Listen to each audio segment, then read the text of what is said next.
My name is Joe Peroni, and this is the Rise Above Project. And today I want to talk about two major questions. So number one, is there a level of narcissism that is actually healthy and beneficial? That's number one.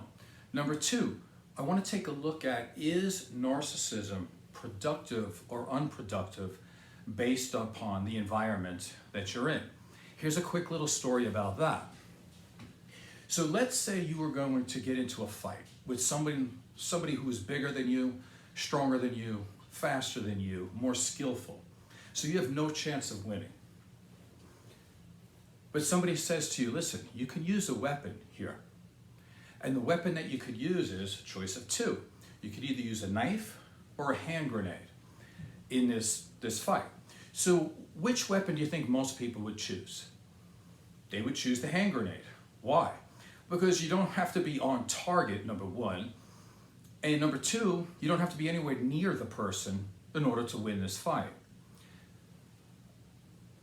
But the next question, what if the fight was going to take place in a closet? Now what? So now the first tool that you would use would kill you both, right? Because you're in an enclosed place. So you would choose the knife and take your chances. So that's what I'm going to say here. We're going to take a look at this. Again, I'm not going to tell you how to think. We're just going to look at some things. We are going to have a very nuanced look at narcissism and not just say, ooh, narcissism is terrible all the time. So that's what we're going to do today.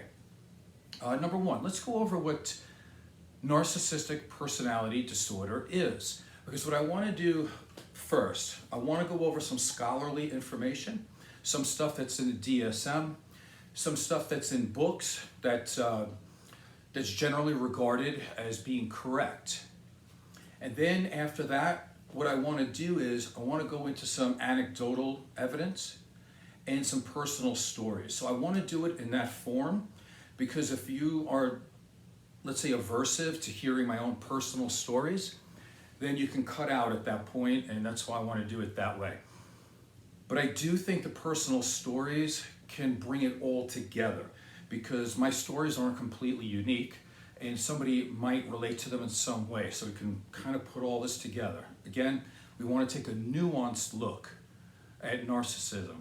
So number one, narcissistic personality disorder is different than narcissism. We got to say that right up front. Now, if you're looking at the DSM, there's 9 official criteria for narcissistic personality disorder. And here are the 9, real quick. Grandiose sense of importance, preoccupation with fantasies of unlimited success and power, belief that they are special and unique and can only be understood by or should associate with other special or high status people. Need for excessive admiration, sense of entitlement, interpersonally exploitative behavior, lack of empathy, envy of others or a belief that others are envious of them, demonstration of arrogant and haughty behaviors and attitudes. So if you have 5 out of the 9, you can meet the criteria for narcissistic personality disorder. So again, let's be honest here. Only about a 0.5% of people, up to I've seen maybe about 6% of the population can actually meet the criteria for narcissistic personality disorder. However, you don't have to be a therapist. You could be anybody in this world. You don't even have to talk to anybody. You just walk down the street and you're going to see stuff, hear stuff. Everybody is just using the word narcissism. And on top of that, they use the word toxic. So now everybody's in a toxic relationship. Everybody knows a narcissist. Every time you have a bad experience, they must be narcissistic.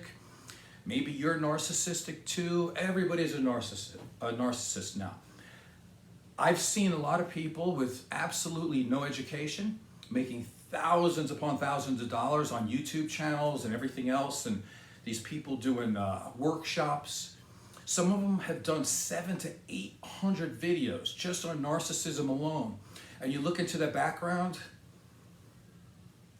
the only background they really have is a bunch of failed relationships. And that's it. And that's sad. But if they're coming from a place of anger and bitterness and no education, And yet we're listening to these people. I think that's one of the problems that are out there. Again, we need to have a nuanced look. Narcissism is on the rise, that's true. But one of the things, if we want to help people on either side, is to not be overly judgmental and just hate for the sake of hating. That has no place in psychology. So let's take a look at this more. Narcissism. It's on a spectrum. So we can go from the most benign to the most malignant. We can go from selfless to selfish.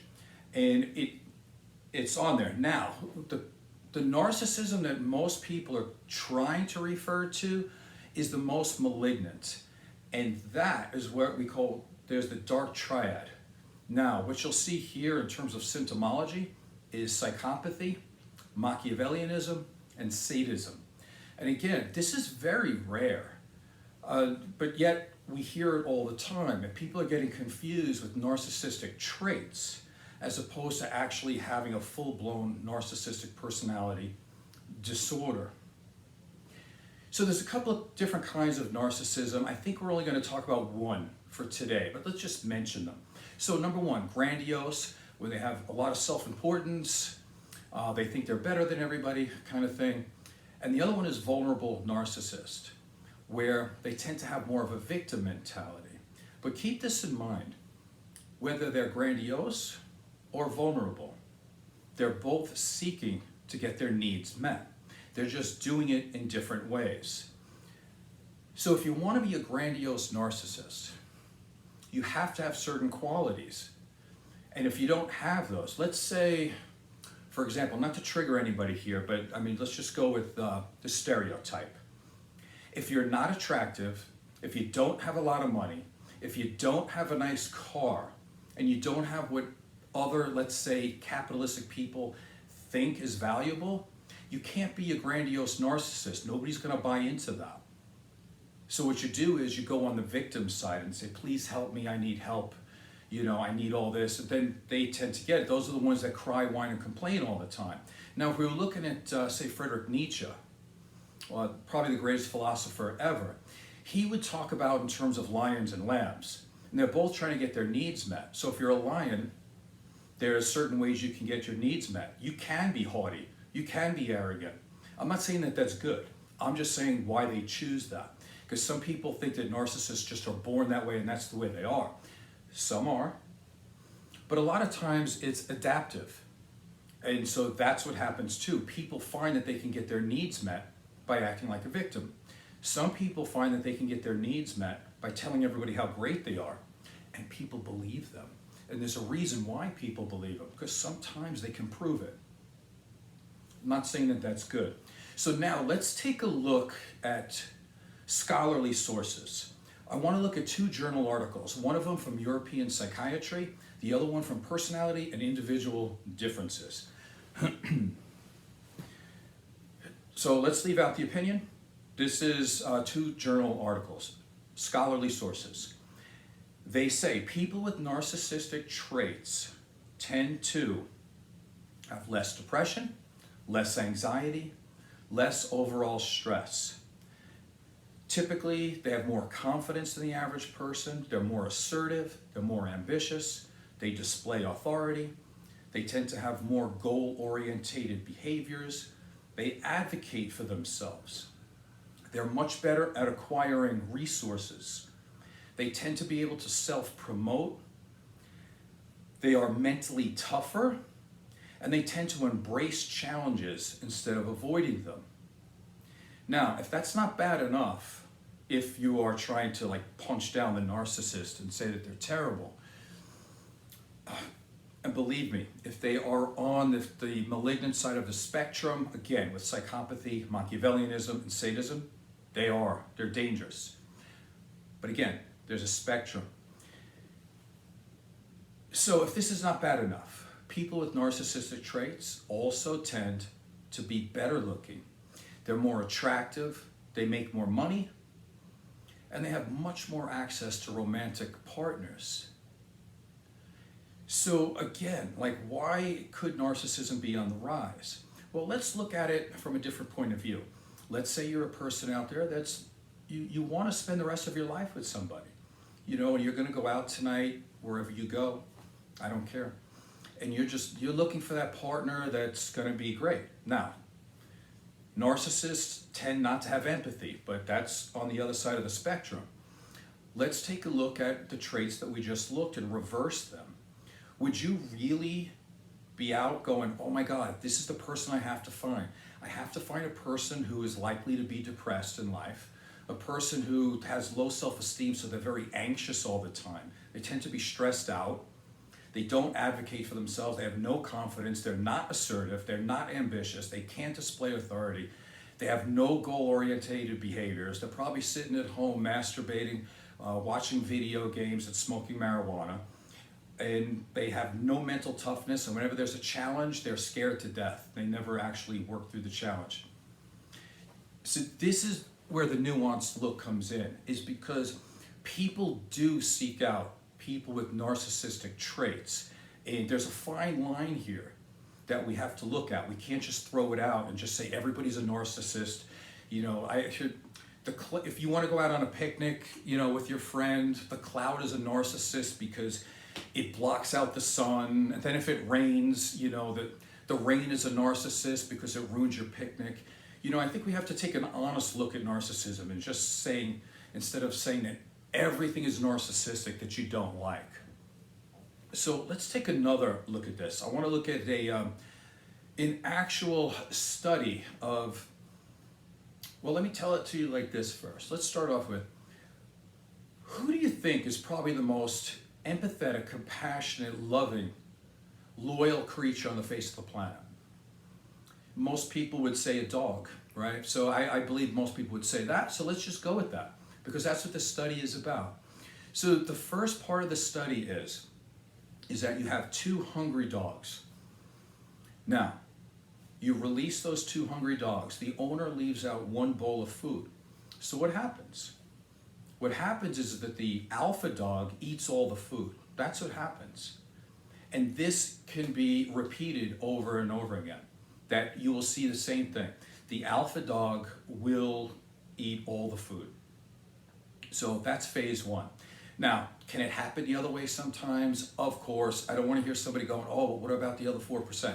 I got it. But a preponderance of times of the evidence will show that the alpha dog will eat all the food. Now, the second part, let's put in two hungry wolves. Now, I don't know if anybody actually owns a wolf, so let's call them caregivers. So if you have two hungry wolves and a caregiver leaves out one bowl of food and releases the wolves, what will happen then? The alpha wolf will go and eat first most of the food, but he leaves some. And this can be replicated over and over. It's the same thing. So what's the moral of the story? The moral of the story is that the dog worries about its own needs, right? And the wolf also worries about its own needs, but the actions are different. The dog will eat all the food because the actual alpha is the person, is their owner. And they know that the other dog will get some food. But if you're in a wolf pack, they all need each other. So what would be most beneficial to the alpha wolf is that he has a good working relationship with all the other wolves. So he's not stepping away from the food to give food to the weaker wolf because he's empathetic, compassionate, and caring. He's doing it because it's in his best interest to do so. So again, this is interesting because there's two separate type of actions, but they're both narcissistic in nature. And what happens is that they both are fending for themselves, and they both are trying to see that their future is preserved. Now, if we look at narcissism again, because the second question I gave you was, is narcissism productive or unproductive based on the environment? Well, let's take a look at it. Let's say if you come from a very poor or a very low socioeconomic background, the people you know are not educated. They're not very ambitious. They don't go to college, they don't have great jobs, and they don't aspire to get raises all the time. They just want to get through the day. But you want more. So how are you going to do that? By being empathetic, loving, and compassionate all the time and giving to people, giving things that you don't have? Or are you going to have to be a little bit more of a person who advocates for yourself? How do you save money? By withdrawing, giving money to other people, right? So you would definitely be narcissistic. It does not pay in certain situations to be overly empathetic and compassionate. Let's say I've got a lot of clients that were in jail in their life. Okay, now it pays to be empathetic, compassionate, caring. Does it in jail? Probably not. Probably in jail, or if you are in the military and I have not been in the military, but I can't even take a guess. I haven't been there. But if you are in a war zone, I'm going to say that it might be better to be a little psychopathic, Machiavellian, maybe even a little bit sadistic.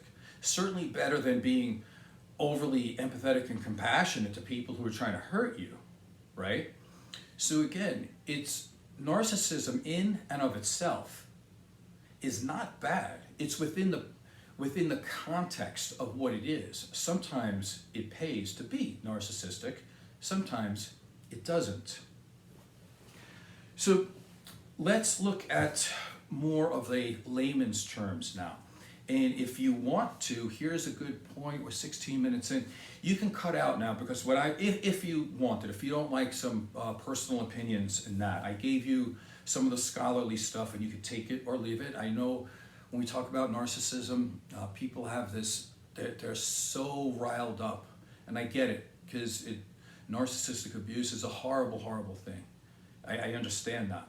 But again, to be honest, and as me as a therapist, I'm trying to be non-judgmental and see everything of the way it is.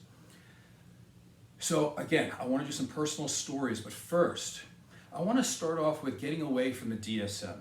I want to talk about layman's terms. I want to talk about how some people confront life in a narcissistic way. And then I want to talk about how I was raised to confront life, which is the opposite of narcissism. And then I want to submit it to you to see what you think in your life of what's productive and what's not, and what's healthy and what's beneficial. So let's start off with layman's terms, how to confront life. Number one, narcissism side. You, yourself, you decide that you're great. The way I was raised, let others decide if you're great. Number two, narcissistic side. A closed mouth doesn't get fed. So you fend for yourself and you go get it. I was raised, walk softly, carry a big stick. In other words, do your work, but be quiet. Don't advocate for yourself. Don't tell people you're great. Let them discover you. Number three, narcissistic side. Sing your praises. Tell people who you are. Make sure they know that you're good at what you do. Because people are busy. People are doing other things. Make sure that they know who you are. The way I was raised, let your work sing for you. If you're good enough, people will notice you. If they don't notice you, obviously you're not good enough. Number four, narcissistic side. Overstate your value. Be conceited if you need to. The way I was raised, be humble. Have a lot of humility. And understate yourself always. Number five, narcissistic side. Be an expert at self-promotion. Manipulate people, be exploitative if you have to be in order to get the job done. Not necessarily to hurt people, but you need to push that envelope sometimes. The way I was raised, what will be, will be.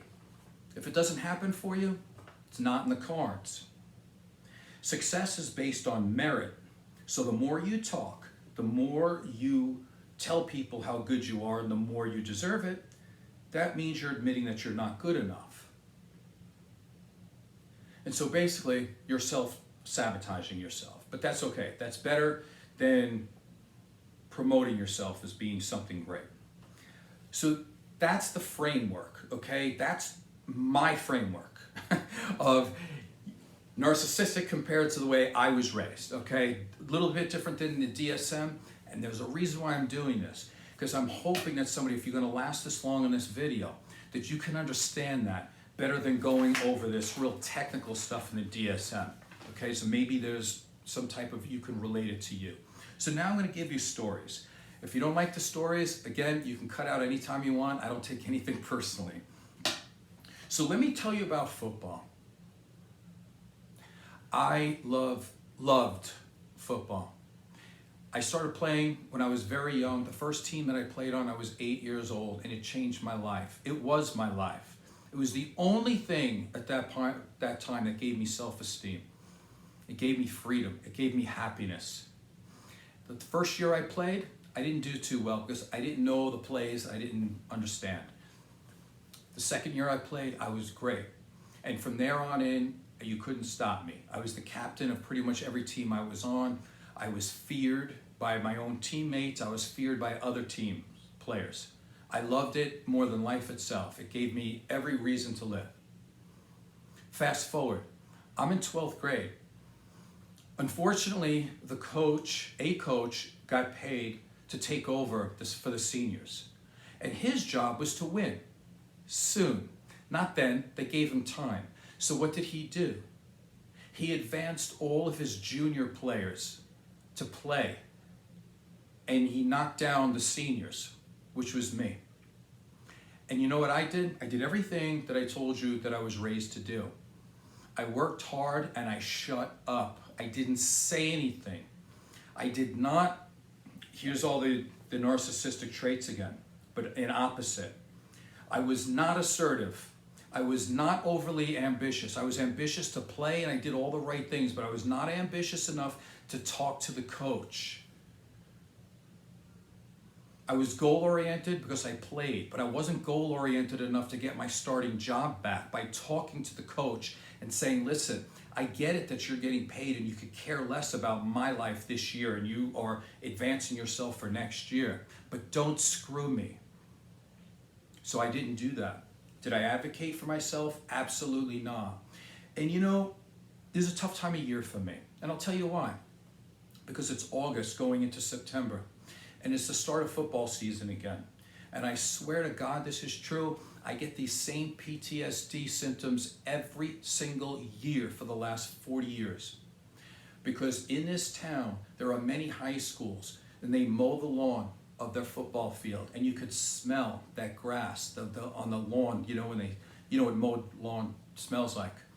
I don't want to feel it. I don't want to think anything. But I drive it down the street and I could smell it. And it takes me right back to the time that I was screwed over. And it was the only thing that I really loved in life that was taken away from me. But the thing is, I didn't have the guts to stand up for myself. And for many, many years, it bothered me. I had guilt over it. I had shame over it. I still, to this day, I do. It's not that I've not gotten over it. I don't feel guilt and shame for me now. And I don't feel pain for me now. I feel pain, guilt, and shame for the child in me that allowed that to happen. Because I'll say it, now that I'm older, I was a great football player. A lot of the guys were afraid of me. It was my thing for like 10 years straight, and he just ripped it from under me, and I didn't have the guts to fight back. And I hated it, and I couldn't look my mother in the eye. I couldn't look my father in the eye. I didn't want to look anybody in the eye because I was embarrassed to myself. And you know what, too? One of the reasons why they took me off was because I was actually going to a special school. And I was taking computer programming at another area, and I'd come back and I'd be 20 minutes late for practice. So the coach held that against me. Oh no, but did I have the guts back then to advocate for myself and say, listen, I'm trying to be an intelligent young man. I want to be something when I get older. You can't punish me for going to a computer class. Did I do that? No, I sat back. You know why? Because I'm all these other things. Let other people decide if you're great. No, I don't believe that. Listen, I'm not saying the narcissistic side, that's the Dark Triad. I'm not saying you should be a psychopath. I'm not saying to be Machiavellian. I'm not saying to be a sadist. What I'm saying is you have to have a massive amount of self-advocacy. You have to know your value and care enough to take charge of your life. I didn't, and I paid for it for 40 years. And it still bothers me that I allowed that garbage to happen. So let me tell you something. I mean no disrespect to anybody out there that's been sexually assaulted. Okay, let me say this.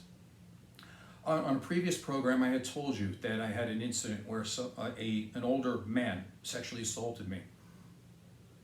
I could tell you this.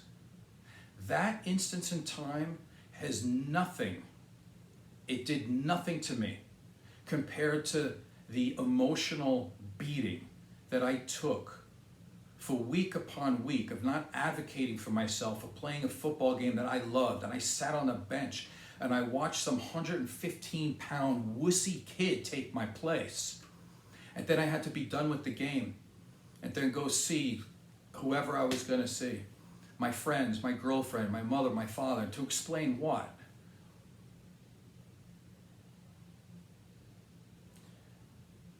"26 minutes. Let me go real quick here. You know, as a personal trainer, I've been in business for over 30 years. And you know, you see these trainers, they come and go. But a lot of them that come and go make millions of dollars. Why?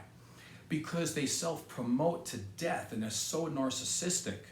You know, all they do is say, I'm the greatest, I'm the greatest, I'm the trainer to the stars.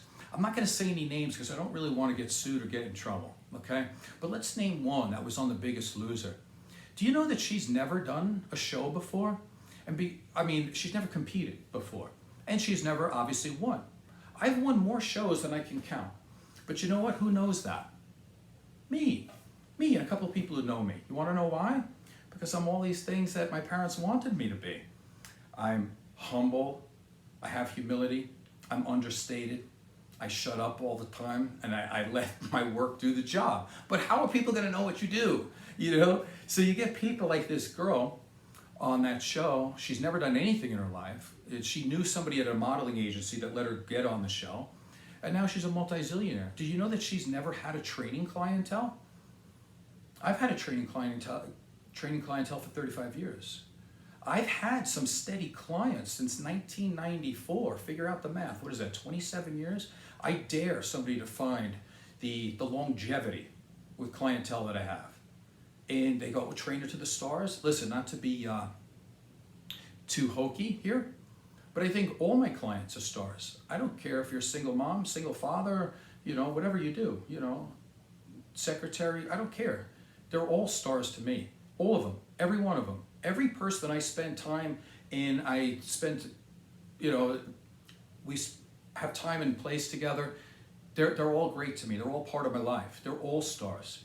But you want to get down to it? Yes, I've trained Annie Leibovitz, the most famous photographer in the world. I've trained Howard Stern, the most famous DJ in the world. I've trained Madonna, the most famous singer in the world at the time. The list goes on. I have all those people too, but I just don't say trainer to the stars because I think it's embarrassing. I would never do that because I think it's disrespectful to the other people who are living good lives as well. So again, but if you act narcissistic, people jump in.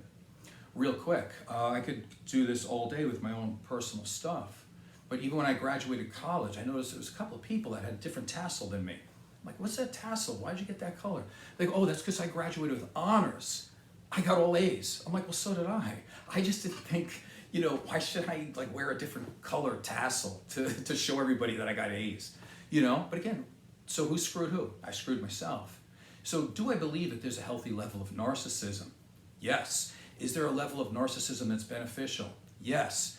Is narcissism productive in certain environments? Absolutely yes, especially if you work for yourself. I can go on and on about this, but I know the show's getting a little bit long. Let's see, what other parts do I want to mention? Real quick, again, it's August. I've been doing a radio show. I started a radio show 9 years ago. During that time, again, I was understated. My girlfriend would do a lot of the, well, no, not a lot, all of the social media. You know, she helped people to watch the show. But it's very fair and safe to say that I was the sole writer of that show. Of the other shows on the radio stations that I were on, they had 25 to 30 other stations. And I would say at least 5 of those were in the Nevada Broadcasting Hall of Fame. And what happened to that when they had multiple writers on those shows, I beat them. We always ended up in the top 3, and I had no experience in radio. Now, does anybody know this until I just said this right now? And does my heart beat a little bit faster because I feel like I'm being conceited right now? Yeah, actually. So the reason why I'm doing that is because if you're listening to me now, I do believe that you need to be able to advocate for yourself proudly and not have your heart rate jump like mine does. You must, I've got a client who says this all the time, Joe, you have to know your value. Yeah, yeah, but it's in here. So I would suggest to other people to have a nuanced look at narcissism. Don't look at other people calling you a narcissist when you're not trying to hurt people. Maybe you are empathetic, maybe you are compassionate, maybe you are loving. But you still have to advocate for yourself and stop being run over by other people all the time. And listen, I love my parents and they taught me some great things, but don't let other people decide if you're great. You're going to ruin your life that way. You decide if you're great. You decide. Let me finish with this real quick because I know it's getting a little bit too long. But on the 9 official criteria of NPD, one of them is you believe you're special and unique. You know what? Everybody I know that I've spent time with, whether I do now or I did or I'll never see them again, doesn't matter if I spend 1 minute with them or 10 hours with them or 30 years with them, they're all special and unique. Just by the fact that we're here and then we're gonna have to experience death, is enough to have love and compassion for people. And I think when you have love and compassion and empathy for people, you do realize that every time you talk to somebody, every time you look at somebody in the eye, every time that you just experience anything with somebody, that you are talking to a very special and unique person. And stop thinking that that's a bad thing. I hope today's show was valuable for you. And again, of course, because this is the greatest show ever. I'm kidding, I can't even talk like that straight. Please subscribe and tell a friend. I'll be back next week. Thank you.